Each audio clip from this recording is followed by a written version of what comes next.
குடும்பம் அவாய்ட் பண்றாங்க போறதா இல்ல அவாய்ட் புரிஞ்சுக்கோங்களேன் சார் ப்ளீஸ் வேண்டாம் என்னால சொல்ல முடியாது சார் நான் வீட்டுக்கு போறேன்.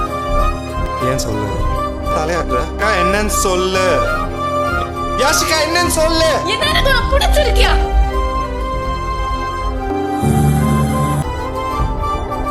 யாஷிகா என்ன சொன்னப்பா சார் நான் போறேன்.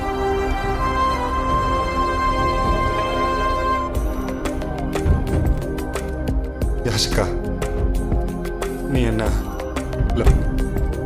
லவ் பண்றியா சார் என்ன சொல்றீங்க அதான் ஒண்ணு விடுங்க யாஷிகா எனக்கு புரிஞ்சது அதெல்லாம் ஒண்ணு விடுங்க